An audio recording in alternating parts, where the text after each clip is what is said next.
A virgin, tired of waiting on when his girlfriend is ready, agrees to a night out in Hollywood with his friends. He ends up scoring with a sultry, centuries old vampire who needs virgin blood to stay young. Hello, everyone. I'm Caleb Leger. I'm Connor Eyzaguirre. Welcome to a new episode of Beyond the Bad.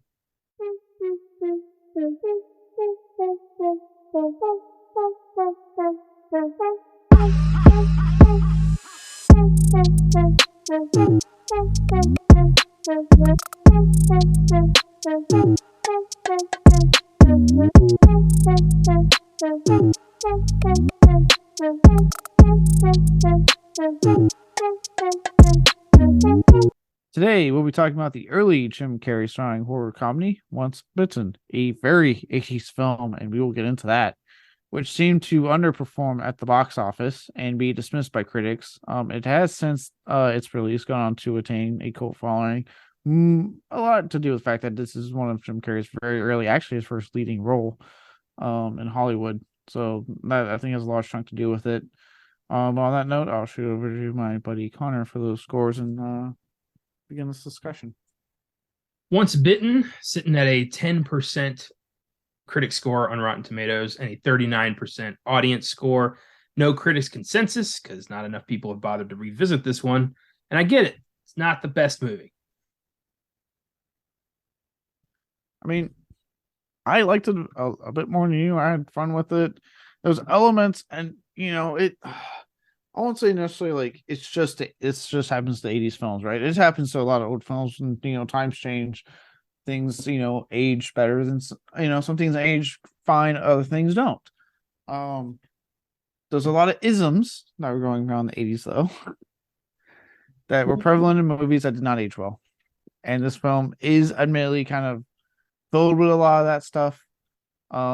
So when I say like I liked it, it's akin to when I say people like when I tell people like Revenge of the Nerds, right? That's kind of one of my go-to examples. Do I still find Revenge of the Nerds to be a fun movie? Yes. Am I aware that it's aged in certain aspects terribly? Also, yes. I'm very aware of a certain scene with a certain nerd tricking a woman into being her boyfriend, and he is not. Ugh. Yeah, I understand that. There's a lot of aspects of certain 80s movies that you have to kind of not ignore, but put aside to enjoy the film. And with Once Bitten, it was like it had that, but also I just didn't really think it was that funny. I just didn't really like the movie for the movie. It had very little to do with that. I found that distasteful, but overall I just found the film just like easy to dismiss. Wow. You changed. This show changed you. Not really, actually. I've been pretty consistent. So you say. No, I mean, look, it's not, especially if you're like comparing this and this is a good, decent segue to my question that came up, which actually was an easier thought for my question that I probably had for most weeks.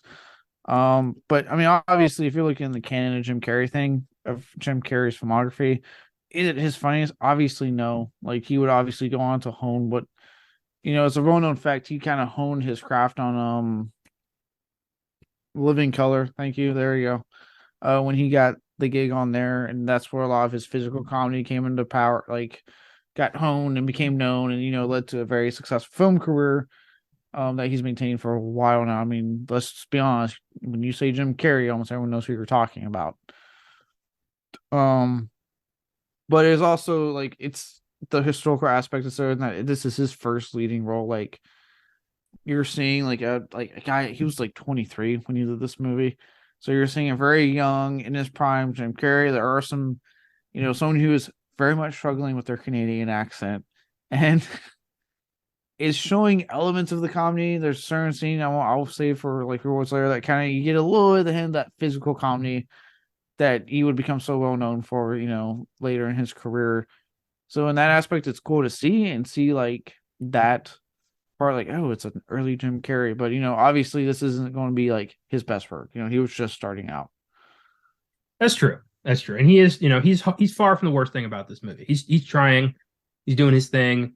And yeah, he does get better. He gets to try out more characters on In Living Color, including the legendary Fire Marshal Bill. Just some of the funniest shit ever. Look that up if you haven't seen that. Uh, It's ridiculous.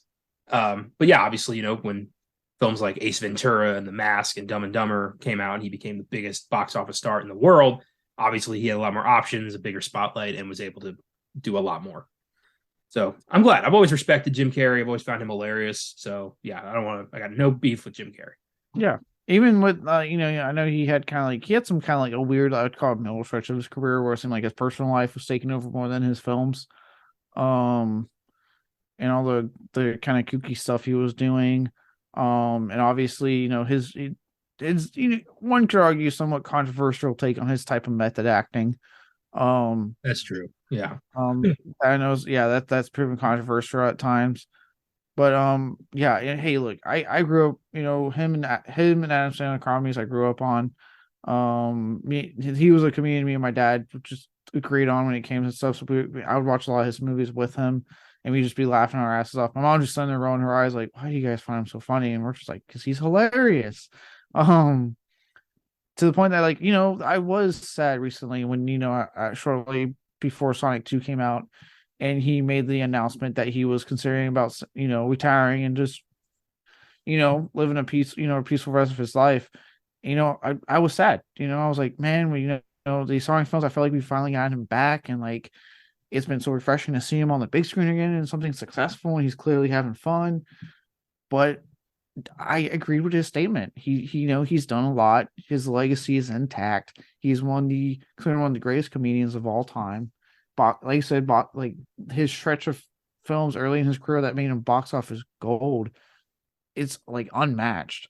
I get it. Like, yeah, man, of all the people working, you definitely deserve the retirement to live a nice, peaceful rest of your life. Absolutely. Yeah. Go paint, go reminisce, occasionally drop the odd, weird social media message. You do you, Jim. Yeah. Well, I miss seeing him on the big screen. Absolutely. But I get it. On that note, that kind of like I said, a nice little segment in my question, which I think is gonna be fun. Obviously, we just mentioned he is the leading man of this film. So, with that, what are your overall thoughts on good old comedy legend Jim Carrey? A little more detailed thoughts and some of your personal favorites in his filmography. Oh, I've always loved Jim Carrey since I was a kid. His comedy's hilarious. I was kind of alone on that. My mom always found him kind of annoying, and so I was just kind of on my own with Jim Carrey. But I never lost faith. Always thought he was funny as shit. My all-time favorite to date is still The Mask. I So I good. find that movie just unbearably hilarious. It's such a great character. I love that like they were the teeth were gonna be CGI, but he was able to talk through these giant teeth and figure out a way to make it look more realistic. I love that. It just adds to the wackiness of the character. Dumb and Dumber is a classic. I always like laugh at that one. That one's just great. I always find little bits of Jim Carrey doing something stupid that I never noticed. Like every time I Yeah. watch that, I'm like, what is he doing over there? Um, I've always had a soft spot for the Cable Guy. Cable Guy is underrated. That movie is like it's dark as shit, but it's funny. Yeah, it's a stalker horror movie, but with Jim Carrey, so it's funny. Yeah. Yeah, dude, like I said, kind of with you, like other than my dad, like none of my other family members like Jim Carrey quite like I did. And it would always crack me up, man. I had an aunt that would sit there and just be like, "Oh, he's not funny. He does stupid. He's annoying." And blah blah. And I'm like, as a girl, I remember thinking like, a lot of your stuff she would do to joke around and play with us. I'm like, you are Jim Carrey. Like you do a lot. She would do a lot of like his mannerisms. I'm like, you talk about how much you hate his comedy, but I see a lot of your comedy and his shit. I see like she used to do like an alrighty. Then I'm like, you're quoting Ace Ventura because I saw that movie and I know where you're getting that from. So I feel like you secretly like Jim Carrey, my unnamed aunt, who I will not name on the show, but how You dare know, you? I gotta say, I never really cared for Ace Ventura. Dude, Like, I love it. I thought that was too much. Oh no, I love Ace Ventura. Again, no one got. Please don't come at me. I understand a lot of people obviously have, a take on the trans stance in that movie. Oh yeah, Um, but outside of that, I fucking love Ace Ventura. That shit cracks me up so much. I do love the scene in the sequel where he's coming out of the rhino. Oh my god, that's so That good. that is one of the funniest bits he ever did. Ooh, it was getting hot in there. Um, I love Liar Liar. I think that Oh, one's underrated. That movie always cracks me up. Liar Uh, Liar's great. I Just love Almighty. when he's like, going through the motions, he's pissed, he can't lie, and some guy calls him and he's like, "Hey," his secretary's like, "This guy got held up he held up an ATM again and needs your legal advice." So Jim just clears his throat and yells at the phone, "Stop breaking the law, asshole!" and hangs up. Without a doubt, the funniest fucking scene of the movie. Oh, yeah. I've always loved him, Bruce Almighty. When he gets to I be love God. Bruce Almighty. I watched that So recently, like a good. couple weeks ago. I love that movie. I was like, that movie is so goddamn good. He is funny as shit in that movie. When he has the meltdown on air, when he doesn't get the anchor position, and he's just like, "Back to you, fuckers." Immediately cuts to him getting thrown out of the building. And that's the way the cookie crumbles. Oh, yeah, that's Oh, great. I believe that Jim Carrey could get the powers of God, and that's exactly what would happen. oh yeah. Um, Obviously there's the holiday classic, Oh, How the Grinch Stole Christmas. Like, who that would The Grinch has an argument for being his greatest performance. oh dude, who would have thought, like, obviously, it was so tied to Boris Karloff, right? And his iconic, voice in the original cartoon. And then like Jim Carrey found a way to somehow just make it his own and just absolutely amazing. Where like he's become like that's one of his most definitive films for a lot of people. It's a Christmas staple now. Yeah. I went and saw it with Colton at a movie theater screening a couple weeks ago. We had a great time. Still hilarious. Still, fills a theater. It's wonderful. And yeah, I like, Karloff's Grinch was more of a pretty cut and dry villain, kind of just an evil, mean character. But Carrie's Grinch is just kind of a sarcastic dick. And I love that. I love that Well, he's just like, he doesn't hate Christmas. He hates the Who's. yeah, it's great. Well, again, I think what's always made, I think especially when people like, and it's very evident in things like The Grinch and a lot of his early work, when people are like, he's just a stupid comedy. I'd argue that, okay, if you want a blanket statement, yes, his comedy is not highbrow, right? It's not highbrow at all. But if you want to be more nuanced, no.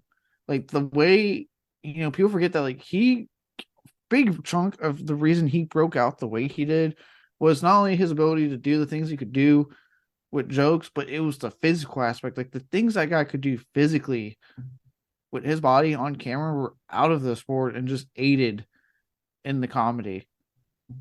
Yeah, it's incredible. And what he's able to do in the Grinch, the way he contorts his face even under all that makeup is very impressive. And that makeup was so constrictive, he had to like undergo like Navy SEAL training to mentally get into a place where he's like being buried alive because it was such suffocating makeup. But he went through that. He delivered a great performance and a hilarious character. Oh yeah, I always love the I hate loathe. You're an idiot. You're an idiot. I always laugh when he throws Cindy Lou in like the mail stamper thing, and like Max tries to get him to stop, and he turns around, like groans, and just goes, "Bleeding hearts of the world unite!" Like so pissed at what he's got to do here. I don't know why that always makes me laugh. I guess his delivery, it's just perfect. Oh, dude, I've always laughed, especially when I heard it wasn't like planned that way. When he pulls the fucking sheet off the table, and it was actually supposed to go with it, but he did it, I guess, like fast enough that it didn't move. So his reaction to coming back and knocking it off was genuine. I didn't know that.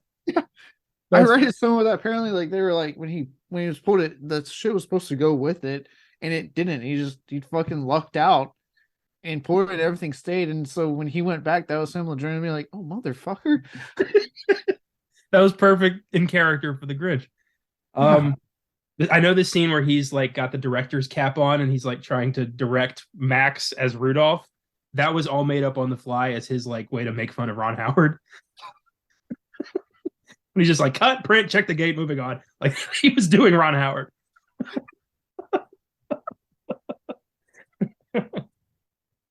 Ah, Oh my god, yeah, no, Jim, and yeah, I think I'm with you. Dumb and Dumber's always been one I go back to like all the time. I love Dumb and Dumber. Especially our birds' heads are blowing off. I love the whole, most annoying sound in the world, unscripted bit that almost broke Jeff Daniels. The weird, like, I read the scene where he's like leaving the 7-Eleven and there's two guys and he's just like, hey guys, whoa, big gulps, huh? Cool. Well, see you later. That was unscripted. They were just two guys who wandered onto set and refused to leave. So Jim Carrey just went up to them and was like, hey guys. And it just worked as a great moment in the movie. God damn it. Yeah, no, it's and obviously we're talking a lot about his comedy, right? And what that guy has done for the comedy genre, especially like I said, as a kid, I always kind of put him and Adam Sandler like together, only because like they were kind of both rising at the same time. And as a kid, I was watching both their stuff. I was always, I don't get me wrong, I love a lot of early Adam Sandler stuff. I think he is great, regardless of like obviously what a lot of people think about his more recent efforts. Oh, don't worry, we'll have plenty of opportunities to go into him on the show. Oh yeah.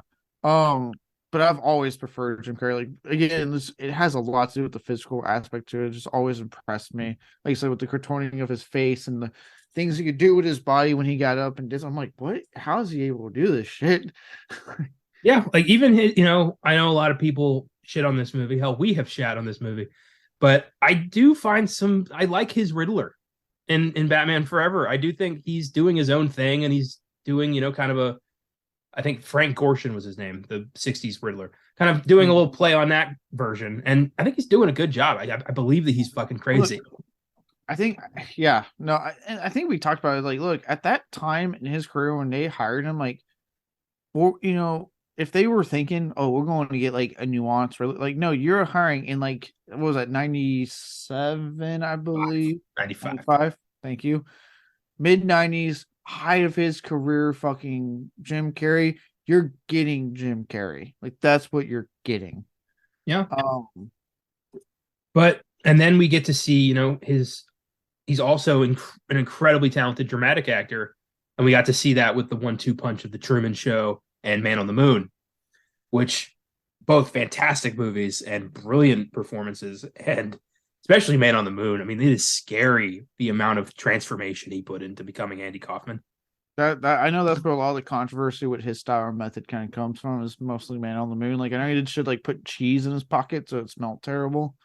He attacked Kaufman's enemies. Like, he would go out of his way to like start shit with people Kaufman didn't like. Like, he went crazy. Yeah. Which I know some people have argued like made it fully leave. Obviously, like I said, we'll get into his later career here in a minute. But I haven't seen Man on the Moon myself yet. I still need to watch it, but I fucking love the Truman Show. Like how, yeah, like you said, he was able to be like very serious and kind of dial back his usual stick. Yeah. At the same time, he still had moments like he was able to deliver, like be like a Jim, have a Jim Carrey moment. Yeah. One of my favorite moments in the Truman Show is one of those moments when, if anybody hasn't seen the Truman Show, the concept is that this guy, Truman Burbank, is not aware that his entire life is this unscripted TV show, that he is the only person unaware of this phenomenon. So he starts figuring out something's weird about his life, and he confronts his wife about it, and his wife starts plugging like the product of the week, some like U-Ban coffee or something. And Jim Carrey just goes, what the hell are you talking about?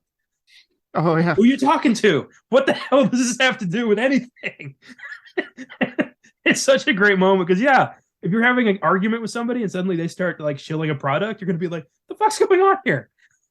Oh, yeah, I remember that. The escalating, like his voice just rising of him just like, what the fuck? Yeah, it's perfect. I've never seen Eternal Sunshine of the Spotless Mind, but I've heard that's one of his best films. Yeah, I still need to see that. I know a lot of people when they talk about like traumatic performances he's given, like that's the one they always go to. Yeah. Recently I was very impressed with his turn as Robotnik in the Sonic movies. I thought he did a great job in both of those films. Yes, I was very happy because like that's a good segue into his his middle career, because like I said, like I would argue after God, what was that one where it was the fucking that one Harry Met Sally? Oh, Fun with Dick and Jane. There you go. Thank you. Fun with Dick and Jane. I argue shortly after that, like that's when it kind of the cracks per se started to show, and like Yeah, we still got Bruce Almighty. We still got Yes Man, which I think people don't talk about nearly enough about. Um, but then that's when we started getting things like, he was in Kick Ass 2 and he was excited about it. And all of a sudden, I really can't promote this movie. And like, and then like personal life tabloid articles started kind of coming out more than like what he's doing in movies. So it was like there was that weird middle year of his career, which is like, are we ever going to get like a proper Jim Carrey return? I remember watching the first Sonic and going, holy shit, and even seeing the trailer, I'm like, holy shit, Jim Carrey's kind of back. Like, I love them as Robotnik. And then even in 2, to me, he was back even more. Like, he just seemed more comfortable. He started doing some more of his physical stuff. And I'm like, God damn, even like, because I think he was like in his late 50s. At that point, the fact that he can even still, obviously, he's, probably can't do it like he used to, but he can still do a lot of that physical stuff. I'm like, God damn, man. Like, and I'm with you, like seeing those 2 movies, I was like, fuck yeah, he's back. And then, he made the announcement that, hey, I'm looking at retiring. I was like, fuck, just got you back. But hey, fuck it. As far as I'm concerned, you went on a high note with the 2 Sonic films and not a whimper with your prior films. Yeah, thank God his last movie wasn't Mr. Popper's Penguins or The Incredible Burt Wonderstone. Yeah. But yeah, I was hoping for, Robotnik and Sonic 3, but I guess not. But, he's earned it. He's done enough. He, in his words, he's done enough. He has enough. What was it? He is enough? No, that wasn't. It was like something else he ended on. Yeah. I've done enough. I have enough. I feel like I am enough is what he ended with. That sounds right. I think so. Which, hey, I get. And, hey, look, for, obviously, I know a lot of people, there's, with those articles, there's a lot of people, wanting to say, like, does he have a mental, obviously all sorts of dumbass articles, right? I view that as like, hey, look, he had his time in the press. Obviously he's probably kind of burnt out a bit. He was, because we talk about how much we love him and the success he's had, and he's one of the most well-known celebrities on the planet. We don't know what that's done to him in his personal life, right? We don't know, obviously, the attention that he gets with the press, and him going out and getting constantly recognized, when there may be days he just wants to be fucking left alone. Mm-hmm. So for him to kind of be like, I'm at a mental peace right now, to say like, hey, I've done it. I've had a career. I've had a life. I'm good. I'm good. I can respect that. I absolutely respect that. Yeah, everyone who isn't famous says they want to be famous, but do you really want to be famous? Do you really want to never be allowed to have privacy again, to have people hounding you constantly who've never met you, acting like they're your best friend? It's got to be a nightmare. Yeah. Oh yeah. I can only imagine. And like, yeah, and that's, I think, the part people forget. I think obviously they see him and they think, oh my god, it's Jim Carrey. He's so funny and he must be loved, and he's had this insane success. Like I said, his box office success in the 90s. I forget, it's some kind of record I think that has yet to, I would have to look it up again. It was like some record that has never been touched since. I know it by memory because I was so blown away by this. He's the only or the first actor to have 3 number 1 box office films at the same time in theaters, and that was Ace Ventura, Dumb and Dumber, and The Mask, all at the same time, which cemented his status as a box office icon. Yeah, so that, people see that, right? And that's what, and this isn't just one, but any celebrity that's like huge, right, big, yeah. And they see that and they forget the part where, like, then these guys have personal, and then for them, they don't go into these rooms going, this is going to be a huge hit. It's a job. To go, hey, I really like the script. I want to do this movie. I am interested in this movie. Or, obviously in his case, he had those 3 number 1 films. I'm sure at that point, scripts sometimes would be like, hey, we have this in mind for you. You know what I mean? Yeah. And it was a matter of reading it and being like, hey, do I want to do it? Or, that kind of thing. So at the end of the day, it's a job, right? And they have personal lives. They have stuff to deal with. You know what I mean? He has relationships, all that good stuff. And that's part people forget. And, no telling. Obviously, like I said, this is kind of talking more about like that middle year, and people were kind of wondering what was going on with Jim Carrey. Who knows? Maybe he was just having kind of like his moment. It was like, it's this worth it? I'm having all this stuff going on, and people hound me. And who knows? Maybe he got that peace with Sonic, the 2 Sonic films. He got that mental peace to say like, hey, I'm done. I've done it. I'm done. Yeah, I mean, when I watched the documentary Jim and Andy: The Great Beyond, which was about his transformation to Andy Kaufman, he talked about his you know, how that really kind of fucked him up mentally going into that kind of headset and not really knowing how to get out. And he like, you know, he had, you know, bouts with depression and anxiety and insecurities. And, you know, when you're considered one of the funniest people on earth, the expectations to be constantly on have got to be just crazy. I mean, you know, when people meet somebody like, you know, I don't know, Harrison Ford, you're getting what you might get like a begrudging groan and maybe a brief smile. But you meet Jim Carrey and you're like, I want to, you know, it's the mask. It's you know, Ace Ventura. He's gonna be crazy. He's gonna be wild. But maybe he just doesn't want to do that. And yeah, it's there's a lot of expectations put on comedians.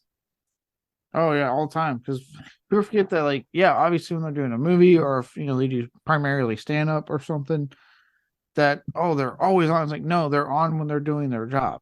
They're on when they're doing their movie. It's like when you see like obviously we grew up around time with like Will Ferrell and them doing movies, right? Seth Rogen and all those guys, and you see the behind the scenes of them riffing. People think, oh, they must do it all the time. Like no, they do it on set because they are playing characters and that's how they work. They're on essentially, like it's flipped on right now, so they can sit there and riff. But the moment they go home, it's off. Like they go home, they deal with their personal lives. I feel like Will Ferrell is one of those guys that is on all the time, though. He might be. I don't think he knows how. I don't think there's two Will Ferrells. I think that is what you get every time, which is fine. Other people like it that way, but not everybody. Yeah. So yeah, and I had read about that too. Like it kind of like that shit kind of like fucked him up when he did Man on the Moon. Um, which is always why I've kind of been against method acting personally. I just think there's just too many. Well, to an extent, I do think there is something obviously to be said about getting, doing your research for a character, getting into that headspace, and doing what you need to give a believable performance. Because at the end of the day, for people that think acting's so easy, there's a lot of bad actors out there, and there's a lot of reasons that not everyone can act. It does take a bit of skill. You got to be good at it. Um, so yes, there is to an extent like method acting. I do see the point behind it, but at the same time, there is that con to it. Like I've got no problem with the process itself. I think it's just there are people who take it to a crazy degree, and those are the stories we hear the most. We don't hear about, just someone who got into the headspace of a character, stayed there, did a great performance, maybe won an award for it, and then moved on to the next movie. We hear about Daniel Day-Lewis building a log cabin in the wilderness for 8 months and, then doing the movie. Like those are the juiciest, sexiest stories. And that's, that goes with pretty much anything in Hollywood. The regular stuff's not going to get reported on, but the outlandish stuff, we're never going to stop hearing about that. Yeah, no, very, very true. They like to do that. And obviously in Jim Carrey's case, everything he was doing again to the character for, Man on the Moon was going to get reported. So it's just like he did what this time? I am very against what he did though, because he basically erased his personality, replaced it with Andy Kaufman, and when he was finished, was only able to recoup about 60% Jim Carrey because he forgot who he was, basically. Yeah. It was mental illness. Yeah, it's kind of like was it recently Austin Butler said he forgot his own voice after playing Elvis. I'm like, how do you forget your own voice?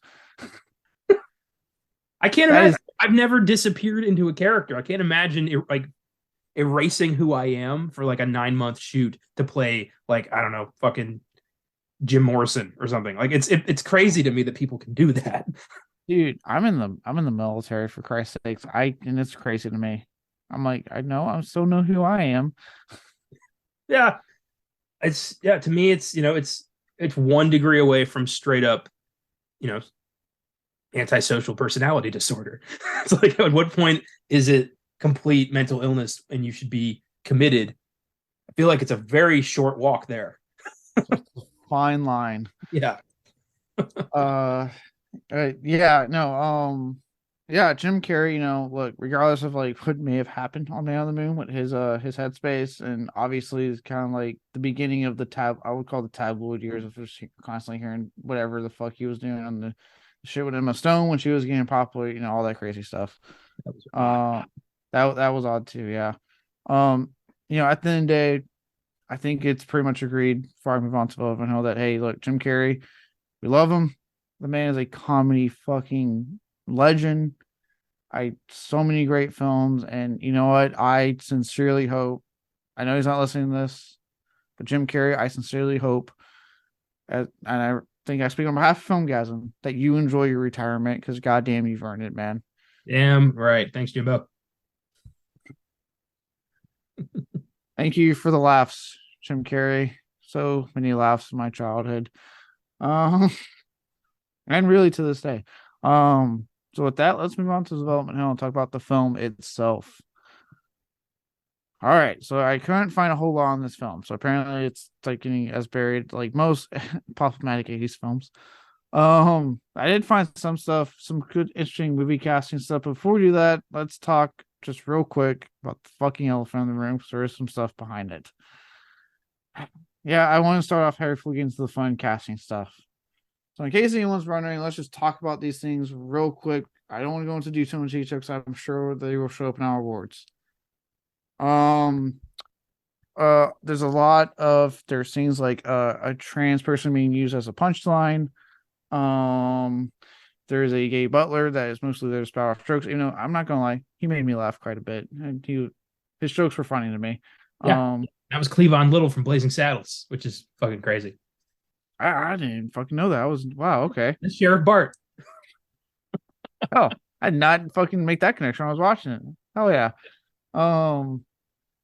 But the biggest one, the biggest offense, that's like one of the many other little things that we'll get into as we go along here. The biggest thing is a scene, a very homophobic scene in the shower.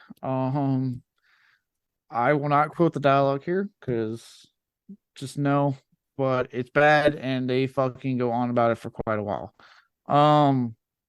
With that leads to what I'm about to say. So, in the revised 1989 edition of The Celluloid Closet by author Vito Russo, he obviously heavily criticized screenwriter David Hines for the stereotypical gay butler and the homophobic shower scene. Supposedly, again, this is not from me, this is what I found, so take this following information as you will. Supposedly, the shower scene was based on a personal experience of co-writer Jeffrey House. So I don't know what happened to him, if that is so true or what was going on there. And then as far as the gay butler, he was conceived by Jonathan Roberts, who was hired by the director to rewrite House's and Hines' script. Okay. Well, I don't think that's a bit of an. I don't think that's an excuse. I mean, yeah, it's the '80s, and this was just, Yeah, no, I'm not justifying like any of this. I'm just reporting like what I saw, like just I know, facts. but it is, gay culture has been used as a punchline for film for a very long time, especially in the '80s, and it just, I hate seeing just, in poor taste jokes that are just, that just make an entire community or, gender or race just look bad, because that's just fucking mean, and it just makes me feel gross. You know what I mean? Yes. No, and look, the reason I won't repeat the line dialogue, it includes the effort in case anyone's wondering, and I'm not saying, I don't mean fuck. I mean the other one. And look, I listen, I listen to podcasts like Workers and stuff like that, and the thing with using that word is that it 100, one, just try to avoid it if you can, but it does, the use of that word is very reliant on context, right? So like in this case, it comes off in incredibly poor taste in how it's used, as opposed to, I know we mentioned before in something like Hatchet 3, right? Which said Haig's character. The reason, like, to me, and again, hey, look, if someone disagrees with me, please, by all means, absolutely, I would love to have this discussion in a very civil way, and you tell me how I'm wrong, and I'm all about that. But this is just, my own personal experience, okay? The reason it worked in a scene like Hatchet 3 with Sid Haig is that they're not making fun of that community with using that word. They're making fun of those types of people that use that word, those type of backward ass rednecks that do exist. So in that case, it doesn't bother me as much. It still kind of stings to hear it a bit, but like it doesn't bother me because it's like, okay, they're using it to kind of show how fucking idiotic and simple-minded and bigoted this guy is, and how those types of people are. Whereas this is literally used as a joke. It's used as a joke, as a punchline, as a, oh, there's gays in the shower. You know what I mean? It's that doesn't sit as well. It's like, oh, you're using it as a punchline again, kind of like with the trans thing I mentioned earlier. It's being used as a punchline to a joke. Yeah, and it follows with the two characters being like, "Oh no, we touched a man in the shower. Now we're gay. I don't want to be gay." And it's just used for the rest of the movie as this like stupid ass joke. And yeah, it's I'm glad we've we've pretty much erased that from pop culture, which is nice, but it comes out sometimes. I mean, yeah, you still see it every so often, and like I said, I know I kind of mentioned Hash Two as an example. And I'm sure that like there's plenty of people that probably don't like the usage of the word in that. And again, I'm totally open to that discussion. Because obviously, look straight. I'm I'm a straight right male, so I have a different experience as someone who is in the gay community, right? That is in the LGBTQIA plus community. Much different experience, obviously. So I'm open to that discussion, but just how I'm coming from is like, look, if you're going to use that word in your movie, it should either highlight how fucking bigoted and just horrendous that character using it is. Again, a more recent example was Barbarian, which is Long's character. Is it shocking to hear? Absolutely, but does it kind of reinforce the type of dude he is? Yes, because you're not supposed to like that guy. That's also it can be used as an indicator for the audience, like, oh, this is the asshole, this is the scumbag, this is the guy we're not supposed to like. And that's a good way to use that. Yeah. Right. Yes. So absolutely right. And then like I said, obviously like I said with Hatchet it's a little bit more convenient, but again, like I said, it's highlighting the fucking type of people that those are. It's making fun of those people, not the community. Yeah. Whereas this doesn't sit well because it's like you're using it as a punchline. You're saying like, haha, look, how they might be gay, ha ha ha. It's like, no, it's not funny. What's wrong with them if they were gay? What's the issue? Yeah. Terrible scene, and you're right. We are going to talk about it later. Oh, we are. I got a good feeling by both put it down for our words, but yeah. So again, like I said, this is just what I found online. This is not me trying to justify the scenes in any way, shape, or form. Do not think that. Just what I found online, and I just want to kind of knock it out for you into the more fun stuff with the casting and stuff. So that's out of the way. We'll revisit that, I'm sure, in the awards. Let's talk about casting choices. So, while this film would, as we mentioned, end up becoming the first Hollywood leading role for Jim Carrey, he wasn't the first choice because obviously he's very unknown. House campaigned for none other than Michael J. Fox to star. But get this, are you ready for this? Executive producer Samuel Goldwyn Jr. was convinced. Are you sitting down? Are you strapped down right now? Yeah. Are you ready? What do you got? He was convinced Fox would never be able to carry a big screen movie. Oh,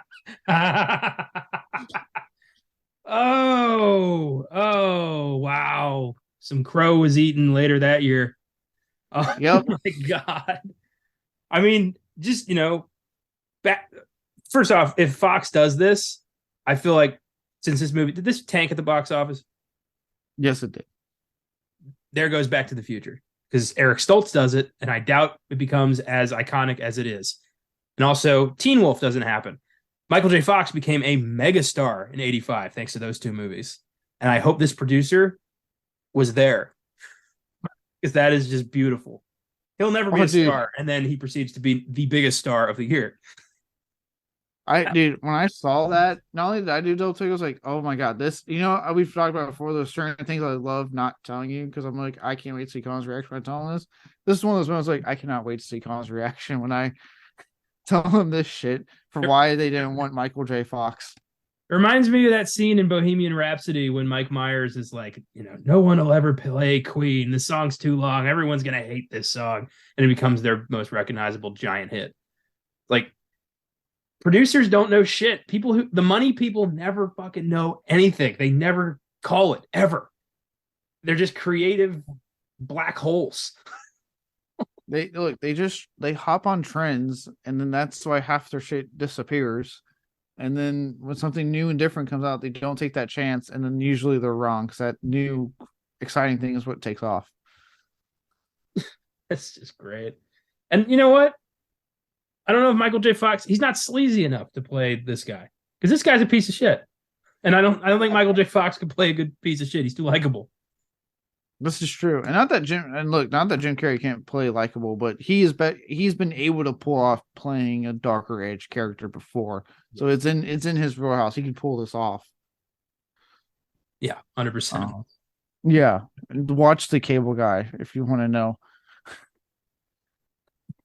And yeah, but as we see, I guess they were do some convincing able to get Jim Carrey, and then it's all as old as time. Jim Carrey did this movie. He got Living Color, and then fucking became the huge star that he is now.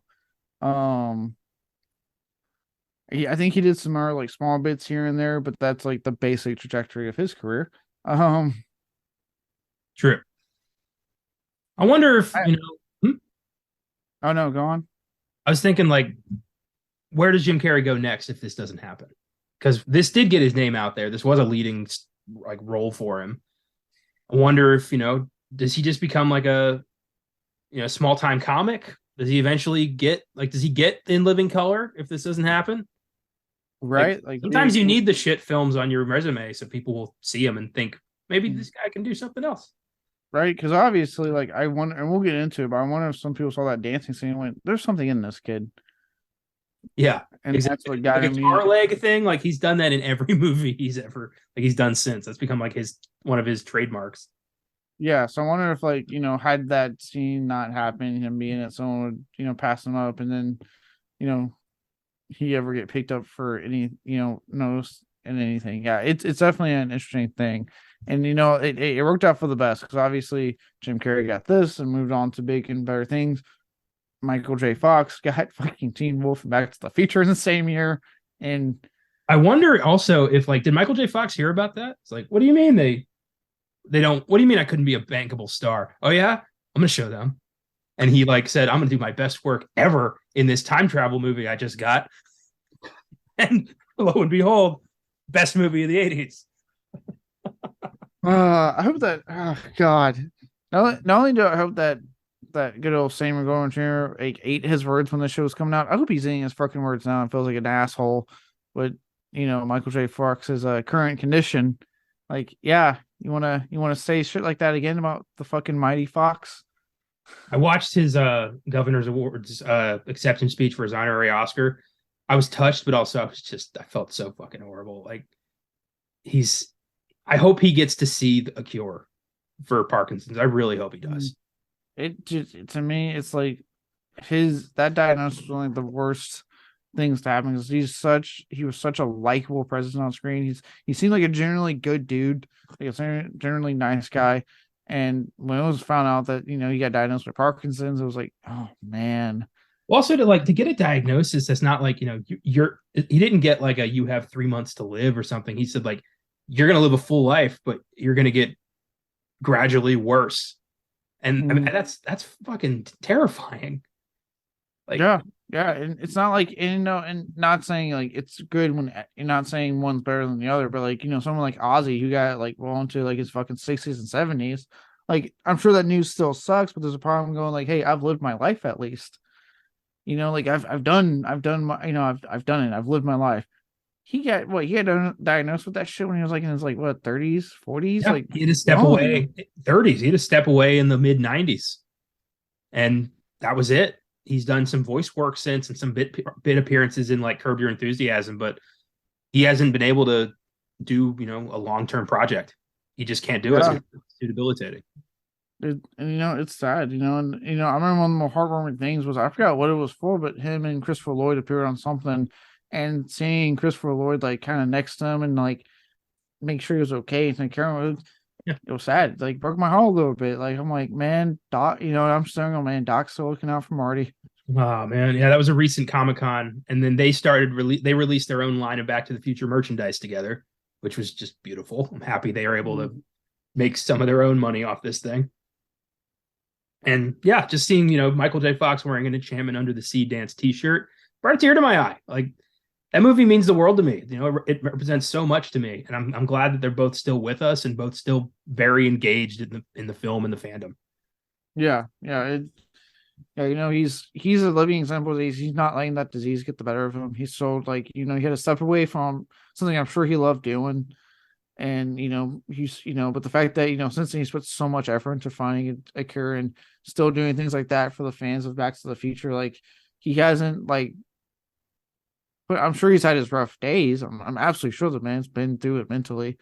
I'm sure, but he's not letting it get the better of him, and I fucking love that he has such that good of a spirit still. Yeah, I got his autobiography for Christmas last year, and I keep trying to carve out some time to read it because he's a hero of mine. He really is. I'm inspired by what he's managed to accomplish in the face of this crazy diagnosis that could have ruined his life, but he refused to let that happen. Yeah, it's always like interesting to hear that. It's always kind of sucks. Like again, kind of go back to like what we talk about with these actors and bringing that personal lives. Like it's we put on that pedestal. There we go. Jesus. And when these things happen, it's like, oh shit, you know what I mean? Like when he got diagnosed, or when obviously, Muhammad Ali got diagnosed with it, or like I said recently, with finding out with Ozzy, and that's why he came out with these past two albums because he had to cope with the fact that holy shit, I got Parkinson's. Yeah. Like. But I also admired where he's like, I'm gonna tour till I'm dead. Like, fuck yeah, Ozzy, way to make Parkinson's your bitch. Yeah, right. I was obviously the two another not Parkinson's, but Christina Applegate and someone below, both have recently been diagnosed with MS. I have an aunt actually with MS, and I've seen what it's doing to her, and God bless those ladies. I'm sure that was not something you want to, especially Christina Applegate who survived breast cancer. Like, yeah, I was gonna mention that. He's been through the fucking ringer. Yeah. Oh. Yeah, man. And but seeing them like when you see them persevere like that, it's like, oh yeah, like I saw Summer Bro obviously got some Emmy award and she came onto the stage and everything. I'm like, you fucking go, Selma. And Christian Applegate I guess got like I think a stall in the Hollywood Arc of Fame, and she went out there no shoes because she's like, I can't, shoes are uncomfortable. And I'm like, you know what, you fucking go, fuck yeah. Yeah, well, they're in the spotlight and they're also diagnosed with life-changing conditions, and I like when they use that as a way to bring awareness to the condition, to raise money for it. In his acceptance speech, Woody Harrelson introduced Michael J. Fox, and he mentioned that over the decades Fox has raised over $3 billion in Parkinson's research, thanks to all his public appearances and fundraisers and just doing what he can to finance research for a cure. That's fucking admirable. Yeah. God damn. Yeah. 3 billion. Holy shit. Yeah, man. Whew. Crazy. Yeah. Well, fuck you, Samuel Goldwyn Jr. Michael J. Fox absolutely can carry a film. Hell, a whole franchise. Yeah. He made 3, asshole. What'd you make? Once Bitten? Great. Good job. So yeah, I knew that would fucking get you. I was like, oh, Connor's gonna have a fucking laugh out of this one.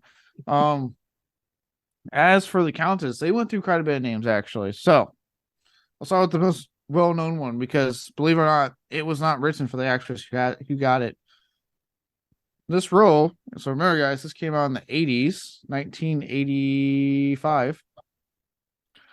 A certain TV horror hostess who was huge at this point, and the role was written for Cassandra Peterson, aka Elvira. And my God, would I have loved that movie?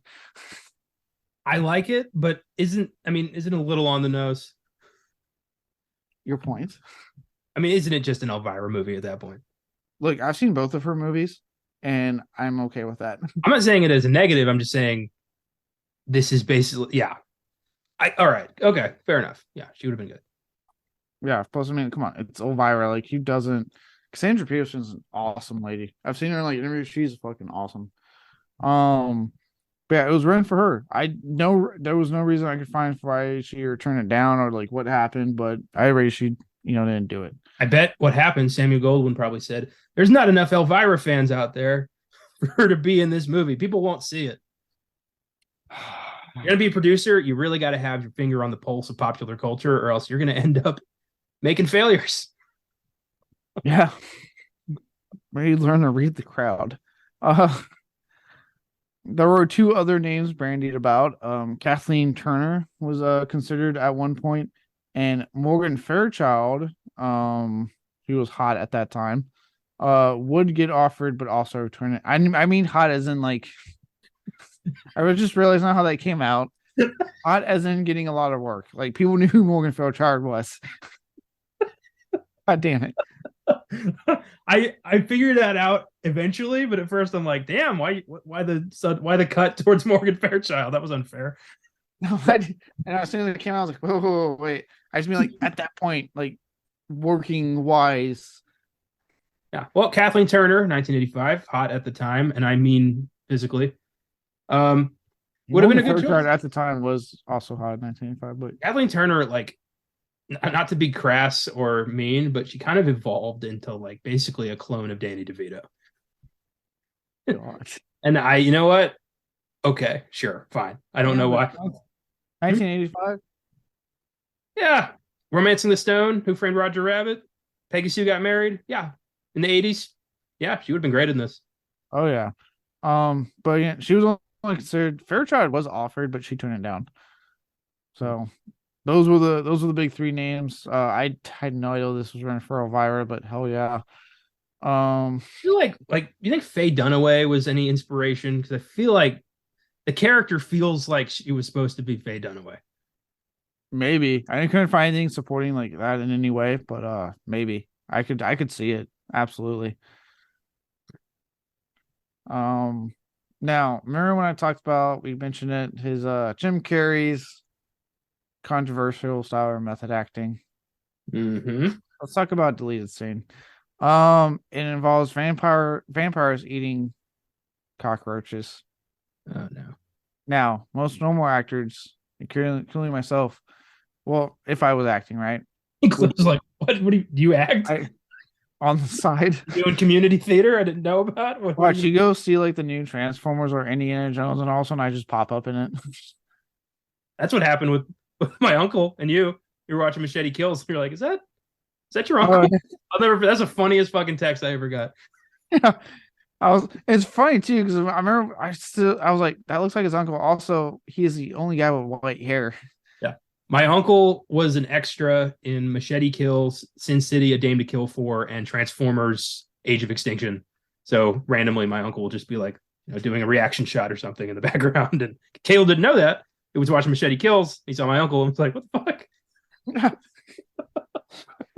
As soon as I've seen the other films he was in, I just didn't see him. Like, yeah, but it's very quick in those films. But in Machete, he got like a close up because Rodriguez was like, I like your look. You're going to the front.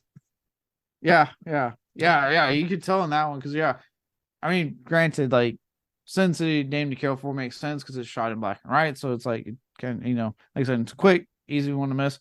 Let me guess, he was in the scene with the strip club, probably. No, he played a cop in okay. When a body was discovered. He's like walks past the corpse, and then in Transformers, he's in the background of a baseball game. Like, okay, I was gonna say Transformers. I probably like know if Michael Bay just likes to cut shit so quick that it's like you only notice main actors. You do not notice background actors in fucking Michael Bay films. One year for Christmas, I screenshotted all 3 films he was in, and I gave him like a frame of him in all 3 films for Christmas, and that was cool. Still has that up on his wall. Oh. You know what's funny? I own all 3 of these. Well, no, I don't own Machete Kill, so I own there too. So I should probably rewatch those, or at least try to find those scenes. Yeah, I don't. Cool. Yeah, I don't want to rewatch all of Age of Extinction because it's like a ridiculously long movie, and even someone who will defend the first 3 Transformers films, I really don't care for the Mark Wahlberg ones. You don't like Cade Yeager? No, the Texas Boston guy. Yeah, the Boston scientist born and raised in Texas. Yeah. What's funny is that like he doesn't bother me. It's that I think it's like the films are just shit compared to like, yeah. Granted, I know Oh, the films are shit. I hear you. And again, subjective. I don't mind the first few of Shia LaBeouf. They're mindless entertainment. But then my brain started hurting with it. But yeah. But Sin City, I actually wouldn't mind sitting through a Dame to Kill For again because I do remember liking Dame to Kill For. But yeah, so eating cockroaches, right? Most normal actors would just do what they do in their job description. They would eat fake ones and act like they're eating real ones. Not Jim Carrey. He insisted real cockroaches be used. And for some reason, even though he was a first-time leading man actor, they listened to him. Instead of being, shut the fuck up, this is your first movie, Jim. You do what I say. That's I am honestly surprised anyone was like, oh, he's calling the shots here. Give the kid a real cockroach. Like what? And why would Jim be like, this is the apex of my career. If this doesn't look right, I will never get another role. Give me a cockroach. I You swap it out with a graham cracker in the dark. No one's gonna fucking know, man. Well, this is the thing. Not just him. He wanted the other actor. So everyone in that scene eating real cockroaches. Everyone had to suffer. They all were like, well, it's Jim Carrey. And they're like, who the fuck is Jim Carrey? Yeah. They went with it? Yeah. Dude, if I don't care if it would have gotten me fired, I would have fucking refused. I'm like, no, I'm not putting a goddamn cockroach in my mouth. All right. So A, he made them all eat live cockroaches. B, yes. The scene got cut. Yes, the scene got cut. So needless to say, a lot of actors were upset that they were forced to eat real cockroaches for nothing. I would have killed him. If I got forced to production as like a starving actor to eat a fucking cockroach, and then that scene got cut, Jim Carrey would not have made it out of the 80s. I'll tell you that right now. At the very least, I would have broken something that would have impeded his career. Oh yeah, I would have been like, hey, that little leg move you do, let's see how you do when it's broken, Jim. I'm gonna break those strings on the leg guitar. Come here. Like, again, look, this is what I'm talking about. Like the whole, like, obviously there's been some not necessarily controversy, but actors speaking out on what they think and their feelings with method acting. Again, I will restate what I think. Yes, to an extent, the need to do it to get into your character and fucking deliver a believable performance, absolutely. They need to be an enraging asshole with it, and like you said, with Daniel Day-Lewis or Jared Leto is my go-to example because that guy is a fucking dumbass about it. Well, here's the thing. Also, you know what? If any actor wants to do anything for themselves, it's going to enhance their performance, no matter how wacky or crazy. You do you. It's your life. But once you start forcing it on others, you're an asshole. When Jim Carrey made those people eat cockroaches, in that moment, he was the asshole. When Daniel Day-Lewis forced Brenda Fricker to make him, push him around in a wheelchair the entire set of My Left Foot, kind of an asshole. Yeah. And the fact that these actors, especially someone like the lady, I can't remember her name, so I did not write down. The lady playing the Countess, like he was a more seasoned actress than Jim Carrey at that point in her career. Lauren Hutton. Thank you. Obviously the more bigger name they got for the film as far as like seasoned actors, right? Why would you listen to the new guy? Like, not to pull that string, because I kind of get tired. The whole like pay your dues to an extent. I'm kind of like against to an extent. But like in this case, like, look, man, this is your first fucking movie. You're like 20. Fuck off. I'm not eating a goddamn. You do you, but I'm not eating a live cockroach. You can suck my dick before that ever happens. How's that sound? This is an outrageous demand, and that it was considered and then performed, and then they cut the goddamn scene. Oh my god, I'd be livid. Yeah, I would absolutely refuse. And then if they made me do it, yeah, I'd be fucking livid. Yeah, I'd be like, you know what? Waiting tables isn't that bad. See you fuckers. Yeah, that's it. I don't care how famous I am. I'm not eating a goddamn cockroach. No, again, especially because I know for a fact they can make fucking fake candy ones that look real and probably don't taste bad because they're fucking fake.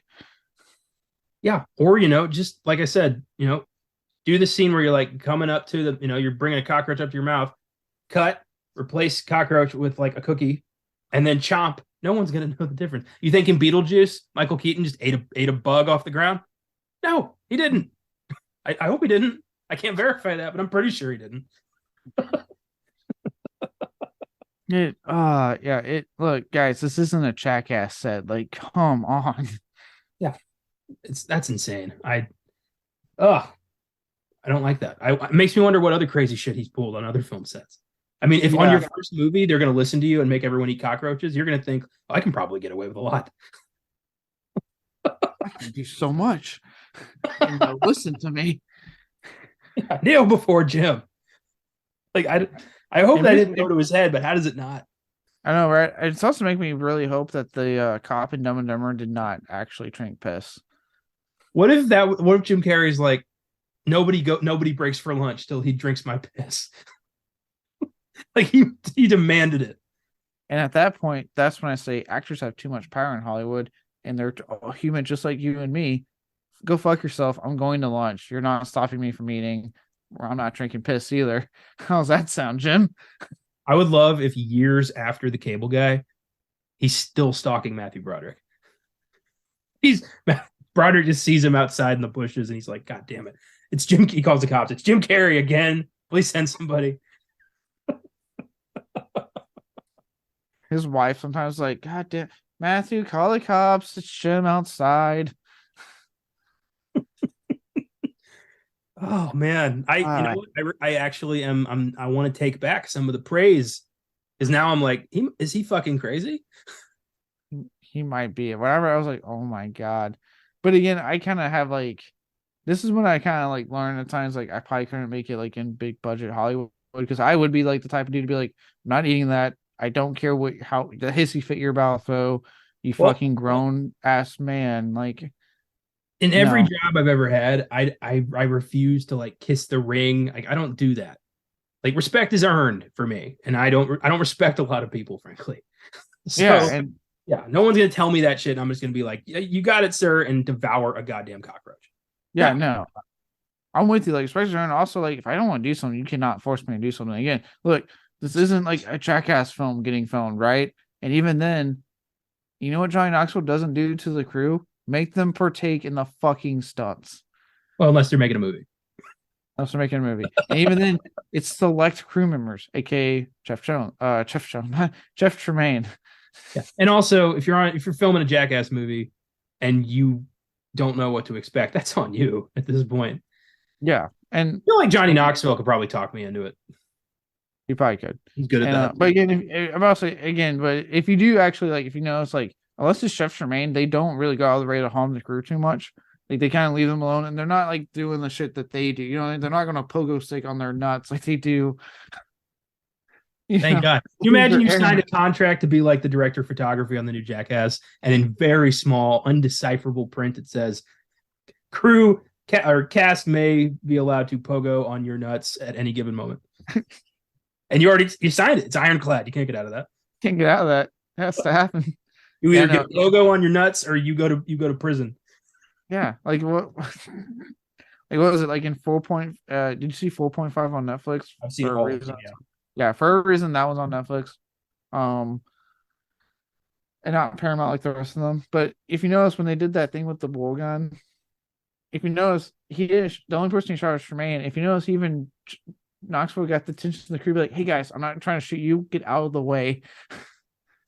I'm trying to get him. Move."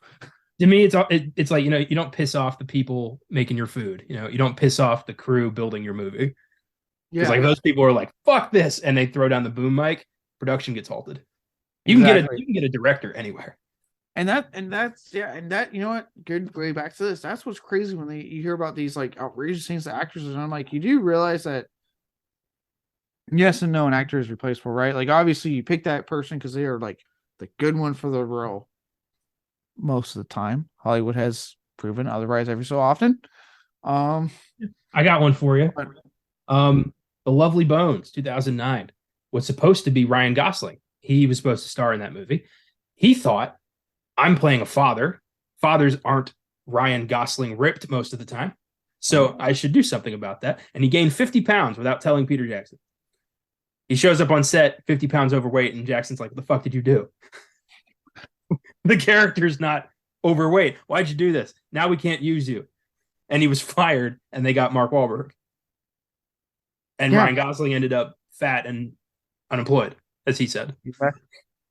Exactly. Well, yeah. Replaceable. See, actors are replaceable. You know what's and I mean, yeah, to an extent they're replaceable, but you know what halts production even worse? When one of the crew members quits, and now you got to find a new crew member, the boom mic guy, the sound guy, the DP, like insert name here, because now you got to find someone to help do some more technical show on the film because they fucking bounced on your ass. Look what happened with Fast and Furious. Lost a director. Look how long it took for them to get a new one. Yeah. So Yeah. why actors have all that power when obviously crew members dictate if this film's going to get fucking filmed or not is beyond me. I think a lot of it's in their head, you know. I think a lot of it's just, you know, they're treated with kid gloves so that nobody has to deal with a meltdown. But once a meltdown does happen, it's fairly easy to resolve. You just give them, you know, I don't know, a money milkshake or some shit. And they're just like, okay. It's you know, I don't know. I feel like you told Vin Diesel he's not a candy ass. No, you're not. You're Groot. You're not a candy ass. It's okay, Vin. You just show him the Iron Giant and just like, who's Superman? Who's Superman? He's like, I am. I'm Superman. Comes out 20 minutes later. Let's shoot this. Who's the star of this franchise? Me. Yeah, that's right. What kind of fuel does this franchise take in their engine? It takes diesel. Say it with me. There's no way that has not come up. Making 10 of these fuckers, there's no way somebody has not had to calm him down with that.